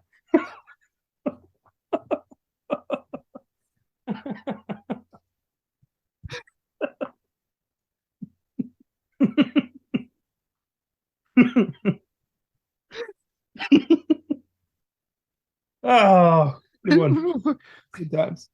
Oh, I don't know why that was a good one. All right. Gotta feel this franchise need. Diesel. That was a good one. Whew. On that note, let's talk about what happens when someone doesn't get any more work in Hollywood. By the time the film was released, House, one of the screenwriters I mentioned earlier, had blown through his initial earnings and had to take a job as a video store clerk. For those who don't know what that is, before Netflix, you went to the store to rent movies, known as Blockbuster. Movies came in a rectangular box, looked like a brick. It was called a VHS. To this day, I have no idea what that stands for. It's like videos. I would have to look it up again, but it's been a minute. Tape. It was a tape. You had to rewind that fucker. You got pissed when you went home and it wasn't rewound because the previous guy was supposed to do it and not everybody did it. Most people didn't do it because that's more work that they don't technically have to do. So fuck it. And it was amazing. You knew someone had money if they had a fucking rewinder. Yeah, which is weird because the VCRs rewound it. Like you didn't need a rewinder, but like if you had one, I mean, you know, use it. We had one. Yeah, my aunt had one. So anytime I did like a mummy marathon or something, I could like take the first one out, put in the rewinder, and just throw in the second one. I do love that House stayed in the movie business. I mean, kind of. Kind of. And actually, I say Blockbuster, but if this was 85, I want to actually Planet Hollywood was probably, or Planet Video. Oh fuck, what the one before Blockbuster, the big one. I know Planet Hollywood is that like shitty theme restaurant that Bruce Willis owned a part of. Actually, yeah, it's not Planet Hard. I can't. Oh god damn it! It's like Hollywood Video or something. It's like right to Hollywood Video was I think that was the East Coast version. I had a Hollywood Video. Okay, yeah, it was Hollywood Video and Blockbuster had like two big giants, and then if you lived in a small town, it was some dumbass name like the Video Store, Quick Rent Videos, or some dumb shit like that. In Blanco, we had Video Shack. I don't know if you remember that, but we had Video Shack. I moved to Blanco in 2010. Videos were long dead. Yeah, Video Shack was gone, but it was you know where the Super S and all that shit was? It was in there. It was at the very end with that covered area they had to go into. Okay. And yeah, it was Video Shack, and we used to go all the time to rent movies. So that's what we're talking about with the video source. For those you don't know, because we live now where you can obviously stream everything and blah blah blah. But yeah, so he ended up working at a video store to rent movies out to people. Um, and apparently, and again, how true this is, I don't know, but I thought it was funny, and I'm going to share it. Um, One day, apparently, an oblivious customer remarked on how whoever worked on this film shouldn't be working in Hollywood. To which an angry house retorted, "You got your wish." I hope that happened. I hope it started with him like the guys in there is like, I'm looking for something funny, but leaning into horror, preferably with a new actor not many people have seen. And the guy's like, oh, I think I got something for you. Once Bitten. This is hilarious. Trust me. Wink. He gives it to the guy. He watches it. He comes back. It's like, this was shit. The guy who made this should not be working. He's like, oh yeah? Oh yeah? You think that? So did Samuel Goldwyn. That'll be $5.98, bitch. You know what? You got some late fees. $20.98.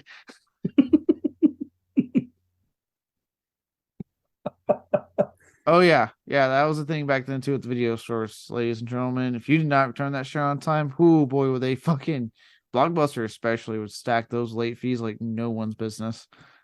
Oh my god, yeah, those were the days. I hated that shit. You had like 3 days to watch a movie, and then if you didn't bring it back in those 3 days, you basically had to give them your firstborn child. Yeah, they get real angry.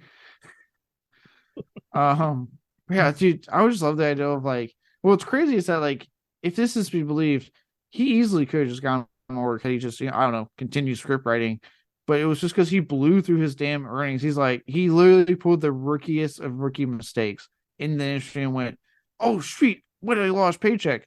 Time for some hookers and blow." And then at the end of that, he went, "Oh shit, I don't have any more money." I hope that he was living out of his like Lamborghini. Like he kept that, but that's his house now. He showers at the Y, sleeps in the Lambo. Oh God. Oh dude, like, yeah, just look, and this is for anyone, for dear listeners out there. Even if you don't have any job you have, do not blow through your fucking paychecks. Like, set some fucking shit aside. Obviously, make sure you get your bills paid, all that good stuff. Have some fun money, nothing wrong with that. But set some shit aside. Do not blow through all of it. Or else, you'll be working on an actual film, and the next thing you know, you're working at a video rental store. Or you could write something else. Try it again. I don't know. Easily could have done that. I don't know why that was not option 2. Yeah. That's weird. I wonder how long. You think he was just at that video store till he croaked? I want to say yes. I love the idea of like he's like in his 70s still trying to rent out fucking Once Bitten to people. There's one video store left in LA, and it's this guy's video store. He owns it now. No, he wrote an episode of Tales from the Crypt Keeper, like a 90s cartoon, Tales from the Crypt, and then a movie 2003 called Bachelor Man, all one word, which was not well received. So he's not. He tried again, and Hollywood gave him a resounding fuck off. You know what? He can at least say he did make some movies. No one quite liked his movies. And that's actually it. That was the last thing I put down was that, because I was like, you know what? Let's end on that note. That was, for barely any information, that was a good development hell. We got Jim Carrey's cockroach problem. We got House and his money woes. Like, that was good. Yeah, I look out because, like, so in case anyone's wondering, here's a little snippet into my research. I Wikipedia first. I know, not the most reliable. Look, I'm tired of hearing that argument with anything.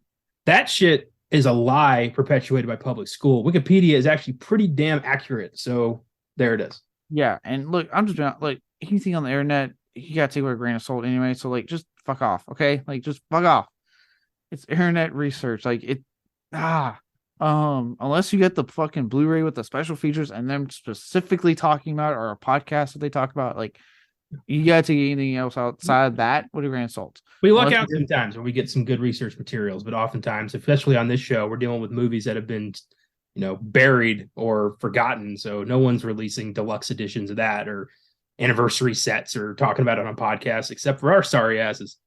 yeah, so 9 times out of 10 I get on Wikipedia because of it. And if it doesn't have anything good, I'm like, okay, let me try IMDb. And I click on the trivia page, and I've literally on some of these, like this one and actually the Airplane 2 episode, I was cobbling together like bits and stuff from like the trivia to make into like a coherent structure. Yeah. Anytime I got to do a filmgasm on a Shutter film, that's basically what I got to do, is just kind of figure it out, because they don't even have Wikipedia pages for most of those movies. Dude, I mean, look, it's funny because sometimes I get lucky, right? We get like a Dark Tower or like a Batman ROM, or like in case of Dark Tower, that Wikipedia had everything I needed. In the case of Batman, yes, I do own those Batman films because I'm anyone who hasn't learned yet, I'm kind of a completionist. So if it's a sequel to a franchise I like, even if it's bad, I do own it. In that case, it has paid off now for this show, because a lot of times it is deluxe editions, but like special features. So I'm like, oh, thank God. I do feel like next week, despite how difficult it is to find next week's film, there is so much written about it. Oh, yeah. Yeah, that's gonna be the first in history where it's gonna be a film that's incredibly hard to find, and just like cross my fingers now, knock on wood, do not leave the one place it's goddamn on. No, we're gonna be fine. Remember, we found the backup. We're gonna be fine regardless. We're good. Yeah. You guys will let Daniels what we're doing, why we're like this right now on this one. But I'm sure that there's plenty of information out there on how it got made. But yeah, so that's how we're ending that one. More or less in the story is don't blow through your fucking paycheck. Yeah. Hookers and blow. There's always more hookers and blow. There's not necessarily another screenplay for you to capitalize on. Yeah, especially if your first screenplay led to a film that didn't do too hot. So you might want to work on your next screenplay first. You're not going to write a sequel called Twice Shy? You idiot.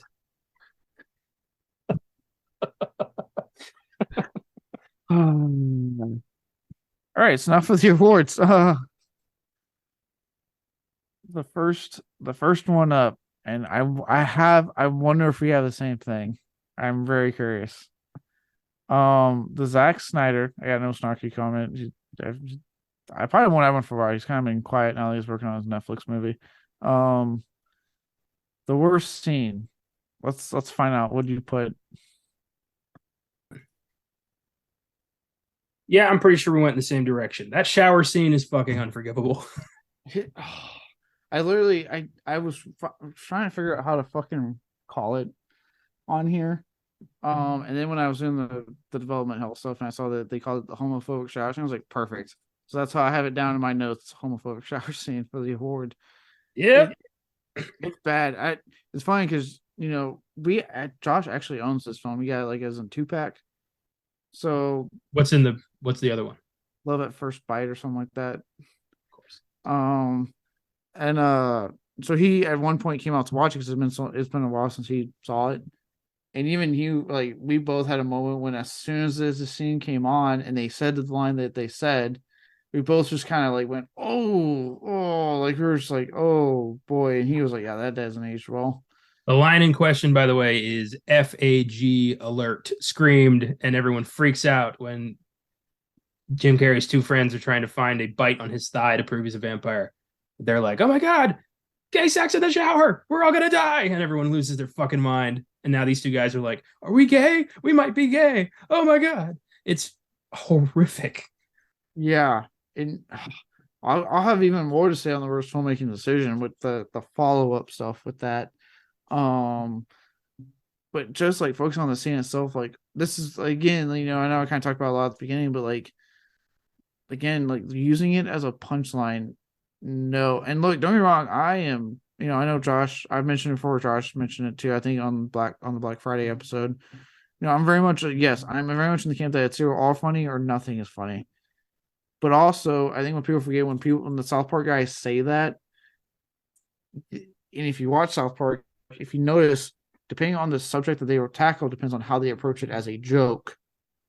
That's the key thing. Depending on your subject matter, needs to dictate how you're going to approach it as a joke.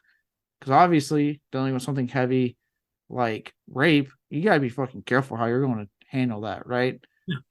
And then you again something like this, like I mentioned earlier, you're using this as a punchline. That's not funny. That just ages. That ages almost instantly. It just is. It's cringy when it comes out, and it ages worse as the years go on. Don't punch down. Punching down's never funny. And in the 80s, being gay was not, you know, wasn't looked at with the same acceptance as it is today. And there's still hateful assholes out there today, but in the 80s, it was, yeah. But I'll say, for those who aren't keeping up, I mean, for those who do keep up with current events, you probably heard. For those who don't, the fact that we have to codify and make into law in 2022 to protect same-sex marriage and interracial marriage is fucking insane. Don't get me wrong, I was very happy to see that the Senate passed, which means it's going to happen because it's expected the House will pass it. Oh no, it won't. Biden will sign it and we'll be good to go. But the fact that that's even happening. And that there were psycho, racist, homophobic pieces of shit who voted against it. And they get to keep their jobs. It's like, what happened? Like, why are we living in this crazy ass world? Yeah, and like that's why I mean, like, to support it, unfortunately it's still ongoing away now. I would say there since the 80s is I would say people were just more open about it. It seemed like people were it was more rampant. Obviously, for those who don't know, again, a little background. In the 80s, the AIDS crisis was happening. And unfortunately, instead of being smart and realizing that those who got HIV that led to AIDS, the actual cause was, illicit drug use mixed with unprotected sex. That's what they found out. Problem is, it was happening strongly in the gay community. And the thing is, because guess what? I mean, and I get it. They don't worry about protection. Like, think about it. Think about the sex they're having. You don't necessarily need it. Most people wear protection not necessarily for the fact that it helps not stop the spread of STDs. They do it so they don't get pregnant. Well, and also in the 80s, hooking up was so anonymous, so secretive. You didn't advertise a lot of times there weren't faces involved. It was just like as anonymous as possible. There was almost no way to trace this shit. Yeah. People were, obviously, that community, people were having unprotected sex. Hooking up culture was huge in the 80s, coming off of the sexual revolution of the 60s and 70s. And then mix that with the fact that drug use was rampant. I mean, Jesus Christ, it's well known the amount of cocaine use people were doing in the 80s. Like, so yeah, all that stuff was the cause of it, not just because like two dudes decided to like blow each other. That was not the reason. No. Although I have my own thoughts about AIDS and where it came from, but that's not for now. I'll tell you when we're done recording because it's a little crazy, but it makes a lot of fucking sense. I'm not crazy, I promise. Yeah. The point is like, God damn it. The point is like, that's kind of like the history and like this whole thing, right? Obviously because of it, there was rampant homophobia, like fucking nobody's business. And again, like I said, obviously still something that happens today. As much as some people try to say it doesn't, it does.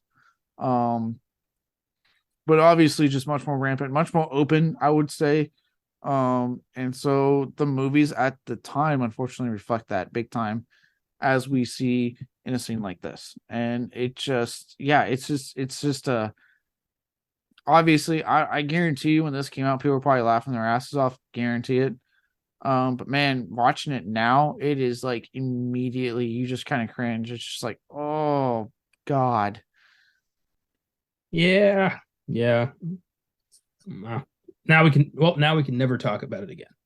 Oh yeah, thank God. And also last thing I'll say is this, like, if don't let this be the reason you don't watch films from the 80s. I promise there's a lot of great 80s films. It's like I mentioned before, when you watch an older film, right? You gotta go and know that unfortunately times were different. Yeah. Things were accepted things weren't accepted that are accepted now, blah blah blah blah blah.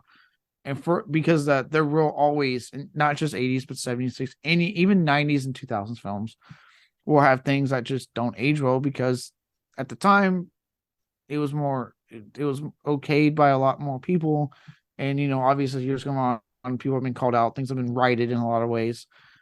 So it just know that going to really any classic film you go in, there's going to be some moment where you're like, oh God. Yeah. Back to the Future nearly had one. There's a deleted scene where Marty's plan to help his parents meet and connect and fall in love is he's gonna take advantage of his mother, and George is gonna show up, and they're gonna fake that. And there's a scene where that was cut out of the movie where Marty's having second thoughts, and he confesses to Doc. He's like, "What if I do this and I end up turning gay?" And I'm so glad they didn't like that. They cut that out, because that would have been just a black mark on this great movie that I feel like I would have had to justify my love for every time. Yeah, look, someone has to do enough of that with certain like certain horror films and certain like heavy metal bands. Like, trust me, I don't promote my I don't talk about Marilyn Manson a lot anymore for very obvious fucking reasons. So thanks a lot, Manson, for being a fucking monster. So yeah, no, I get it. I'm glad that you got saved on that one. On that note, the dialogue, which boy did I fulfill it with some of the stuff that is so fucking 80s dialogue. The Ed Wood, worst line. I've only got one here, and it's just such a dorky way to describe sex that Jim Carrey's two dope ass friends, and I mean dope in the most negative sense. They ask after he comes back from meeting the Countess and he doesn't remember anything. They ask him how it went, and they go, "Did you go for the pokey?" I'm like, I immediately grabbed my phone. I'm like, "Are you fucking kidding me?" I started typing it down. Who the hell? Even in the 80s, who says that? I have quite a bit. I hated his friends. There's one in particular I'm saving for the next award. Intent. But my God, were his friends like the most obnoxious human beings ever? Hey, your girlfriend's not putting it out for you? Let's go to a fucking thing where you can have some like rando sleep with you. Like, not the fucking answer, you dumbasses. Yeah, and then like when he finally gets somebody who's like, "Yeah, I'll tie you up, we'll have a great time," he's like, no, thank you, sorry," and like backs away all slow. Like, oh my God, these idiots. God, yeah. Oh boy, did I hate them. Mine I picked outside of the one I'm not gonna say in that scene. I know if we could quote it, that would be obviously the worst line. Yes. Mine has to do with something that blew my mind because it's something that I've always hated when people use, because the fact that we've, as a society for a long time, I think more recently we've been videoing that along with like the Me Too movement and stuff like that, was an okay thing to say, like it's a fucking excuse, like it doesn't justify what you did. But when she finds out, he may have slept with another woman, and Jim Carrey's response to that was, "It's not my fault. I was drunk."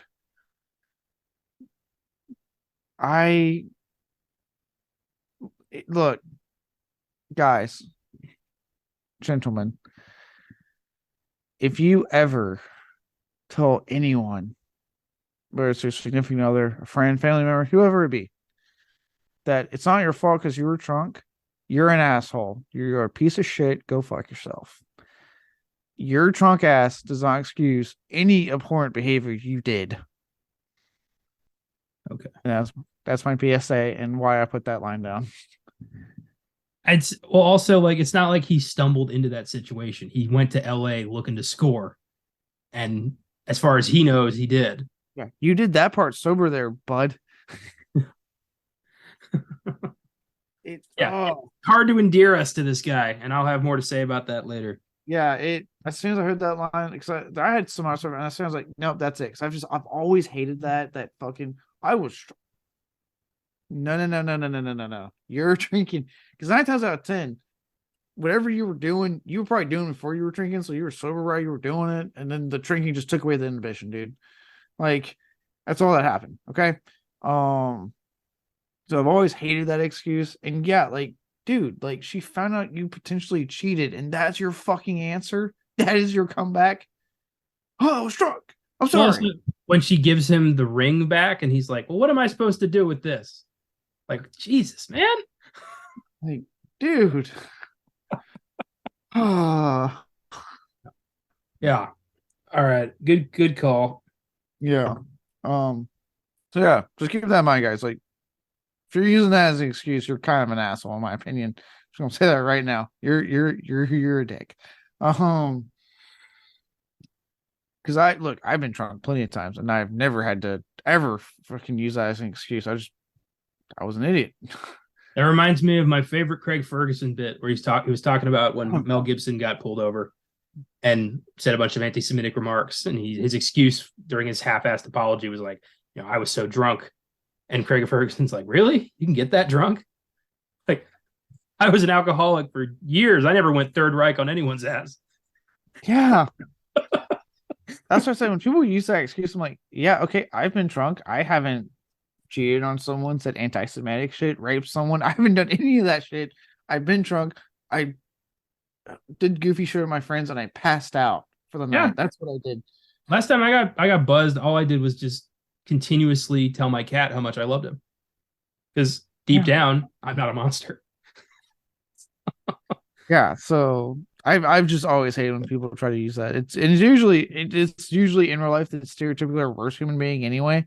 Already, like they're not exactly someone you want to hang out with. That when they use that, you're like, oh boy, stay away from that person. So on that note, again, I know a few you may have put down for this one. The Steven Seagal, the worst performance. I gave this one to Lauren Hutton. Oh, I was about to say, I definitely you're going to say Jim Carrey, but go on. No, I think he's doing fine. I mean, for his first movie, I think he's not as energetic or wild as he would be later, but this is more of a subdued character anyway, and he's doing. And it makes sense for it being his first role. Like I don't expect him out the gate to be like, here I am. You know what I mean? Like, yeah, he's like, I got to prove myself. He's not gonna be Ace Ventura immediately. Yeah, that would be crazy. You gotta build up to that shit. Yeah. I just, I think it comes down to, I love vampire movies, and I want the bad guy to be a little intimidating, a little scary, a little evil. She was just kind of lukewarm. She was just like, I want virgin blood, but I'm not going to try that hard. Like, what? Give me a conflict here. Give me some reason to get invested. Not only is she not going to try hard, she picked like the worst city. It's like, I want virgin blood, but let me go to LA in the 80s. Why not maybe, abduct Jim Carrey's dipshit friends who are obviously virgins, very hard up, and incredibly stupid? Why not just do that? She straight up said she needs 3 virgin blood, right? There was 3 of them right there the whole time. You can knock this out in one night. Yeah, I was like, you actually could have like solved this problem in one night and the movie would have been over. Yeah, I do also love that this basically had the same resolution as The Babysitter 2. If the virgin's no longer a virgin, the plan is kaput. And I guess no one's killing anybody because it's just like, well, the plan's over. I guess we'll go elsewhere. Yeah. Vampires. Be vampires. Kind of like The Babysitter 2's take on that a little bit better. But that's just I really like both the Babysitter movies. I do too. But in this, it was just funny. Like why is his shirt off? Yeah, why is his shirt off every time? I love it. Yeah, but in this, it was just the plan is kaput. And instead of, maybe being like, oh, you ruined my plan centuries in the making, I'm going to rip your throat out. It's just like, curses. I guess we'll just go. Yeah. I thought for sure she would die, but she just like is taken away. I'm like, oh, okay. Yeah, all it does is make her a little less attractive. Like she doesn't turn into a skeleton or die or turn into a monster. She just gets gray hair. Hollywood, yeah. Well, I didn't like her performance. I thought she was just underdeveloped and kind of boring for our villain here. Yeah, I was gonna say Hollywood. We're like, what they find worse than death is aging. Apparently, it's true. Especially in the 80s. Yeah, like death. The end of your life, not the worst thing. It's you aging. You didn't look like Tawny Katane. You're not getting work. Sorry, but those were the rules of the 80s. Didn't make them up. I didn't make those rules, but those them the rules. No, that's a good one. Yeah, she's not in the pantheon of vampire villains. Not exactly one that gets brought up for obvious reasons. I went, as I kind of alluded to earlier, I went with Skip Lackey, who plays of the two friends, the one that uses the same fucking line constantly, like, I'm a mature guy, you're a mature woman. Okay. I think his name was like Russ or I fucking tuned out about halfway through. But yeah, it's just because he is just, oh my god, is he the worst? Like he's a shit. His idea to go to fucking Hollywood to get his buddy laid because his girlfriend won't sleep with him, to the using the same line, to being the reason there's a fucking punchline involving a trans person, to just everything about this character. Just goddamn, no, I don't like him. That's the main thing. It's not even the guy's a bad actor in this movie. It's just, I don't like his fucking character. Absolutely hate his goddamn character. Why do they have an ice cream truck? I don't know. Yeah, his friends suck. They're just stereotypical 80s idiots who are just hitting on chicks. That's their whole character. Yeah, and he could have easily, to avoid having that cringy shower scene, could have just asked, "Hey, do you have a bite mark down there?" Yeah. Or maybe just, look down, don't grab him by the legs and be like, we got him. Look now. But when you're stupid, you can't plan accordingly. No, you can't. You can't fix stupid, son. Very nice. Yeah. So yeah. Yeah, the friends were fucking idiots. God, I hated both of them, but mostly him. I really like most of my I like had to focus my hatred on one to really get the proper amount. And he was the one I focused on. The other guy was just a fucking idiot. So I was like, okay, whatever. Um yeah. On that note, speaking of since we talked about, I think we mentioned Transformers stuff earlier. The Michael Bay worst filmmaking decision. Oh yeah, we did. Speaking of your Uncle Bay and a Michael Bay film. Yeah. I thought it was incredibly stupid to introduce us to Mark by having him be upset with his girlfriend for not putting out and then immediately basically leave her in the park and go to Hollywood to score with random chicks. Like, this is our hero. And already I'm like, oh, I fucking hate this guy. What an asshole. Yeah. Weird. Killed her for not having sex with him, and then later just not telling her that he hooked up elsewhere, and turning it around so she apologizes to him. Yeah, it's weird. And I actually kind of, at first, when she was like, "You don't think I want to," I'm thinking like, "Oh yeah, you fucking tell him. You go, Gore. You tell him." Like, and I don't get me wrong. Like, I'm sure when you're in a relationship for a while, it can get frustrating if it's if one of you have decided to wait on sex. But guess what? Maybe have that discussion first in the beginning to avoid that fucking roadblock. And maybe follow Bill Burr's advice. Rub one out. Wait till she's ready, and then it'll be fine. But if you're gonna guilt somebody into having sex with you, you're kind of a bastard. Yeah. Look, like I said, first things first, have that discussion, right? If let's say you are more into the idea of wanting it to be a part of a healthy part of the relationship, but she says, I want to wait until the time's right or until we're married. The people still out there, there are people out there that still believe in that, and that's fine, nothing wrong with that. Maybe have that discussion first, because obviously there's gonna be issues if we don't agree on that. Now, if you do go on the same page of it's a part of a healthy sexual relationship, right? It's part of a healthy relationship. Yeah, go to Bill Burr. If she's not down that night, go rub one out, calm down, dude, and maybe just see if she's ready the next night. Champagne of victory, as he called it. Yeah.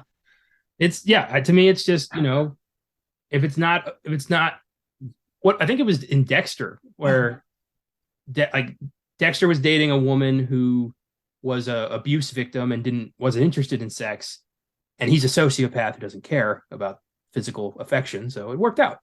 But she heals and wants to have sex with him, and he stops her, and he says the way he manages to get out of this is he says it has to be right for both of us or it won't be right for either of us. And that's actually very, very good advice for a healthy sex life. Everyone has to be on board or nobody's going to be happy about this. Yeah. Because, look, straight up, if it's a part, I think they established they've been in a relationship for 5, 6 years, a crazy long time and haven't had sex. If it's that big of a deal, look, then you need to have a frank discussion with your significant other. You're A, this is something I want to include in our relationship, or B, if not, if it does get down to it, fucking break up with them. Like, I hate to like go to that extreme, but like, if it's that important to you and you've been dating that long and it's clearly not happening, why stick around? If this is all you I want, find it somewhere else. yeah, like I hate to make it. I know that sounds like cold and kind of callous, but I'm just like, No, I think it's easier on the other person, because the person who's not interested in sex might think like I have a future with this person, and then when we're married, we'll have, we'll be able to do it. But if the other person is just in it to get laid and they have no emotional investment in this at all, it's best to just break it off and find someone cheap and easy. yeah. At the end of the day, look, another fun for we're having a lot of lessons on this episode. Thanks 80s film. Thanks problematic 80s films. Be comfortable in what you want and who you are, what you want out of a relationship, and be fucking honest and upfront at the beginning with the person you're meeting. I'm just gonna say significant other, depending on what you're into, right? Your significant other that you're meeting, on what they expect out of the relationship, what they want. So then you're on the same page. And from there, as long as you're on the same page and you can iron out details as you go along. Another beyond the bad fact right there. Yep, it's called being a damn adult. Grow the fuck up and stay that way. Yes. You heard it here first, folks. Look at us. And probably we need to do more problematic 80s films. Every time we go to the 80s, we always get one of these horrible to watch scenes that we have to like go into in depth to make sure that the audience doesn't know or doesn't think that we're assholes. Right? Every time, man. For me, I probably like the easy one on this one. And that's that this film has some 80s trademarks, which have aged terribly. Two of which I've kind of mentioned. Obviously, the one right off the bat that I had to actually put down for the scene, and then I ended up not using it. But having that trans woman being used for a punchline, in case anyone was wondering, because I know I mentioned this a lot. So in the scene, they go to Hollywood. They go to this club that apparently you sit at tables with a phone, and you for these discreet hookups, you call the other table and see if they're interested. I got to say real quick, that is a brilliant concept for a singles club. I love that. Yeah, no, it's actually like a very cool concept. But the friend calls one of the tables, right? And you never see who's sitting there at first and who he's talking to, and he's like, "Oh, I got this." And he walks over there, and when he sits down, you just see him, and it's just the person behind him, but you start hearing the voice, and you're like, "Oh God, don't please tell me the movie's not going to do it." Turns out the person he thought was in his head a woman, who yes, is a woman, but going the 80s logic, right? Turns out to be a trans woman. I believe trans woman would be the right term. Is a trans woman, and he immediately gets repulsed and grossed out, and hightails it out of there. Again, like I said with the shower scene, it's used as a punchline, which is like, God damn it. And if there's a group that's been probably more marginalized in any other group of the LGBTQIA plus community, it is the trans community. Unfortunately, they have, dear God, has cinema not been kind to them. Yeah, because this is kind of the norm. It's this or anger management with Woody Harrelson, and it's always the straight guy being repulsed by the idea that oh my God, it's a man, and like it's such a tired and just terrible joke that just stop. Yeah. And in case anyone was wondering, when I mentioned it pops up in the Ace Ventura. So again, yes, I find the movie funny, but just be aware if you want to go like, I want to check out some Jim Carrey. Everyone knows, it's considered one of his gold standard comedies. There is a punchline involving a trans person in that film as well. What I noticed? All of my favorite comedies still hold up with zero like problems. I hate that I have to defend some of my favorite. I'm like, God damn it. The only one that like comes close is Tropic Thunder, but even that is like okay because everyone kind of gets the joke. Yeah, I think technically it's super bad also because of the abundant use of the F slur, and it's like, God damn it. But yeah, oh boy. So obviously that being the example, and then I said it's already mentioned the shower scene, but like you alluded to, the ongoing jokes that immediately follow the shower scene when they're back in the ice cream van. Like it's almost like the film just, for some weird reason, doubles the fuck down and doesn't stop. And it starts getting to the point where I'm like, please stop saying the joke. Please just move the fuck on. You're only gay if you're gay. That's it. You can't become gay. You can't be tricked into it. You can't be cursed. You're either gay or you're not. You're either straight or you're not. That's just how it works. And I hate that movies have, like, some movies have kind of perpetuated the idea that you can, like, become gay by some situation. It's like, God damn. No wonder people are so fucking confused. Yeah, it's because like especially films like this, they're like, huh, and like I said, they're literally sitting going like, "Oh my god, does this mean we enjoyed it? Does this mean it's like?" And if you are, you know what? Congratulations. Get that dick. Yeah, well, yeah, and what like yeah, if that has happened to you, if like you had a late term revelation that you're gay by whatever, right? Gender fluid, gender, all the different stuff. Um, okay, yeah, who gives a shit? Why is it a big deal? Because Go get that dick, get that pussy, go get what the fuck you want. Go get it. the straight people still build the narrative, and a lot of them are just afraid of change, afraid of not being the like at top, at the top of the quote unquote food chain. I don't know. It's the thing about it's power, but that's not for now. Yeah, I know. Yeah, but yeah, that's what I put. Like, just the fact that it does, unfortunately, like, and I think I at least was like, I knew eventually this kind of thing would pop up on one of these shows because there's plenty of our 80 films that will get covered on this show. But I haven't used it yet, so I was like, fuck it, I'll use it on this one because, dear God, especially when that shower scene was like the one I went, oh boy. So yeah, that's what I put. But let's get a little positive. Let's kind of flip it. I know we've been kind of hammering home some stuff with this film. And let's talk about the silver lining, the one positive thing we can take away from the film. So what did you put down? So we get a dream sequence where Jim Carrey is dressed as Dracula, and I was impressed with that. I'm like, that is a good makeup job. Like, he could play a pretty convincing Dracula. So I liked that bit. I was impressed with that. Like, I was just like literally one little bit. Yeah, like neat.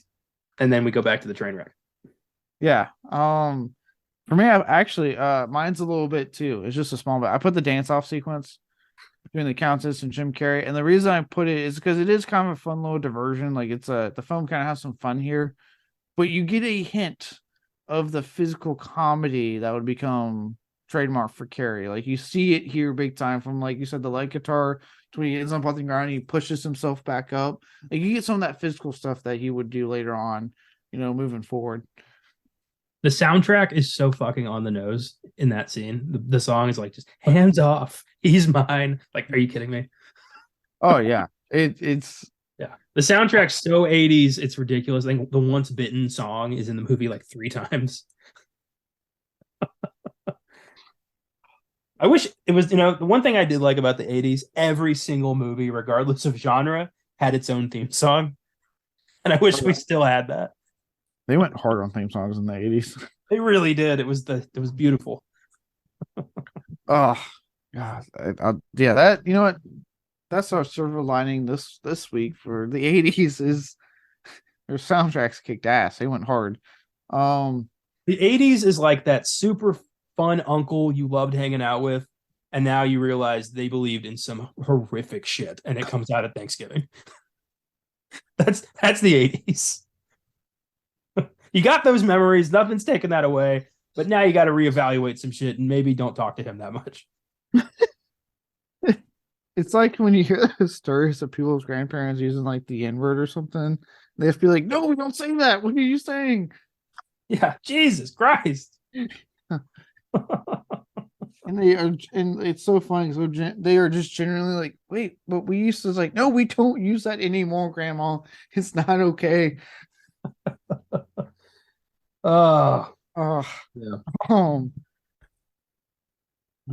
With that, let's go ahead and close out the awards and move on to our last fun-filled segment of the evening, and that is what's in the box.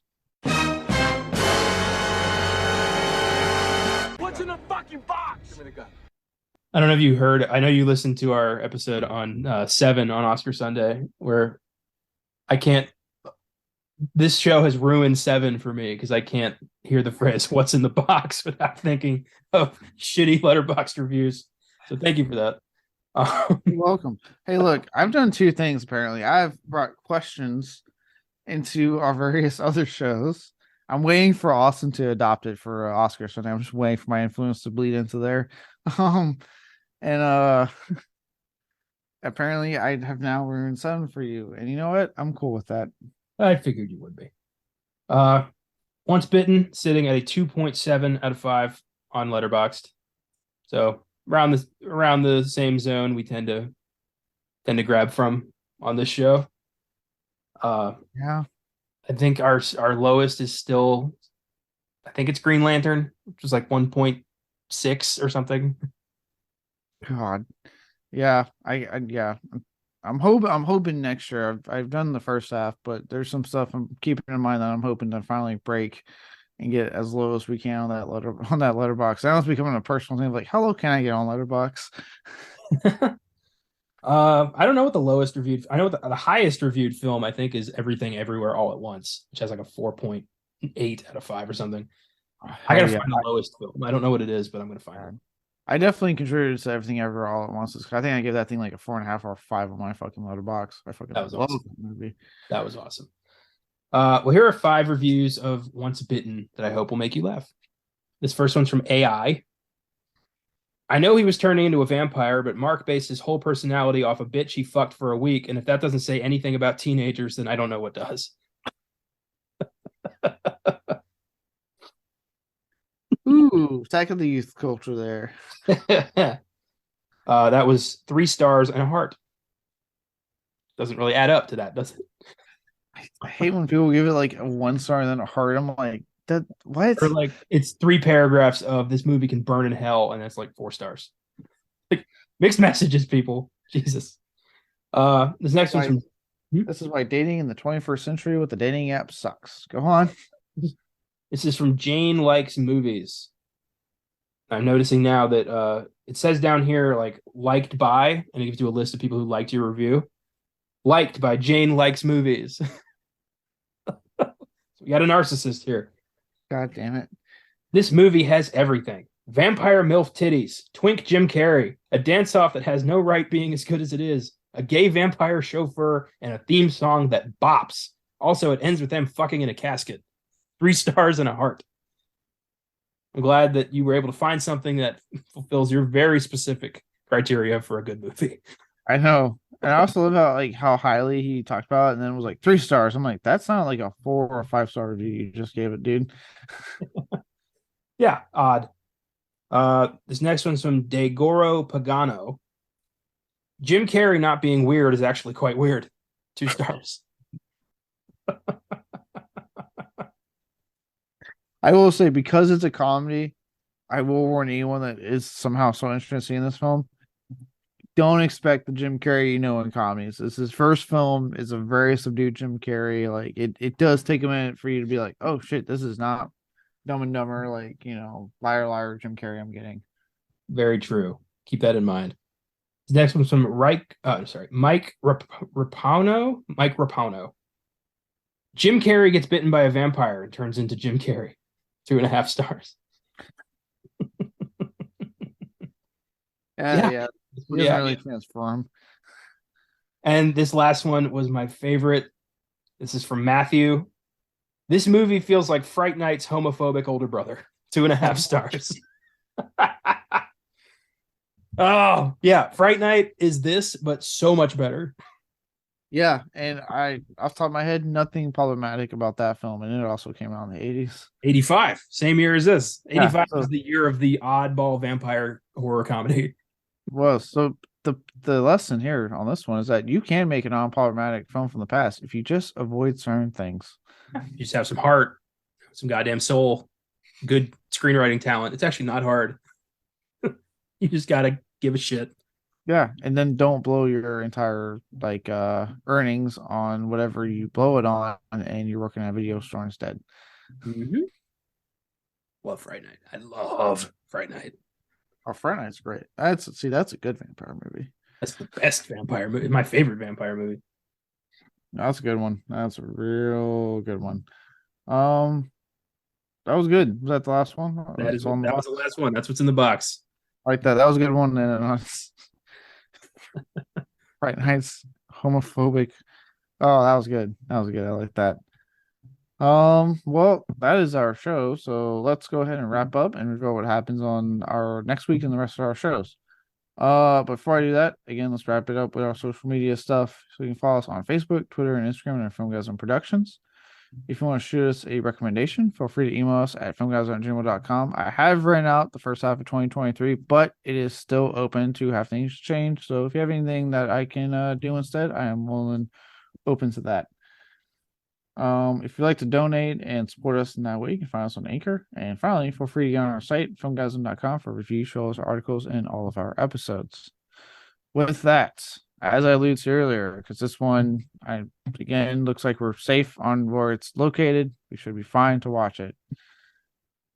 In a reversal of the film being hard to get, but the information for it, endless resources. Next week, we'll be looking at one of the most well-known colossal disasters in holiday specials history. The Star Wars holiday special. Not the Lego one on Disney Plus, folks. The original from 1978 or 9. I can't remember the year off the top of my head. The Star Wars holiday special. Yeah. The abomination that got cranked out in between A New Hope and Empire back when Star Wars was this hot new thing, and they were trying to capitalize on it any way they could. They roped the original cast into this travesty, and it aired one time, and George Lucas has been trying to purge it from the face of the earth ever since. But every once in a while, it ends up on YouTube in its entirety, where it is at the moment, and we're going to finally watch this thing and just have a ball. Oh boy, what an episode. Oh God. Oh, I'm having to mentally prep for this one. On FilmGaz, and also we're doing it because it's the holiday season and it's festive. So there we go. It's festive. Happy Life Day, everybody. Yeah. If you guys haven't noticed, we have to get festive a little differently here on Beyond the Bad. And it's not the only festival we have on the schedule. We got more, don't worry. On FilmGazm, we are continuing that festiveness, but this time with a good movie. We look at a more recent entry in Yuletide horror. Better Watch Out. You said you haven't seen it before. I can attest to having seen it and saying it is really, really good. I continue to not know much about the plot. I know I listened to the episode. I know you said you didn't look too much in the plot. Keep it that way, because there's some reveals and stuff that works so much better when you don't know what the hell's going on. So perfect. Exactly what I'm looking for. Good. Like I said, I've seen it. Really, really good film. The only thing I'll tell you is that it's the actors from The Visit that played brother and sister. They are back. It's them again, in the movie. And it's really good. I really liked it. It's like a fucked up Home Alone, the most I'll say. Sweet. Great. And on Oscar Sunday, they'll be looking at the Italian drama film Bicycle Thieves. Yeah. Yes, we will. Yes. I don't have much more. I was actually trying to see what else I could put, but I was like, all I got is that. It was up for a screenplay and won an honorary award for best foreign film before that category was formally added to the awards. And we're going to tackle some of the director's other films, kind of just create a discussion about Italian dramas and this director. So yeah, it'll be an interesting one. Hell yeah. Well, I can't exactly talk about my knowledge of Italian drama. I do love me some Italian horror. Dear God, I love me some Italian horror films. We've also got another Fake True Stories coming at you pretty soon. Isabel and I are going to be tackling the 1992 baseball dramedy A League of Their Own and looking into the true story behind the All-American Women's Baseball League in the 1940s and 50s. So that'll come either next week or the week after. Oh yeah, that should be a good one. And yeah, I look forward to listening to that one. Since you guys talked about the history and less about the movie, I actually can listen to those episodes even if I haven't seen the movie. It's nice. Um, until then, when trying to lose your virginity, first off, just wait for your girlfriend to be comfortable or boyfriend or whatever. But if you're going to the extreme of cheating to do it, make sure to not get yourself involved with a centuries old Countess vampire. See y'all next week on Beyond the Bad.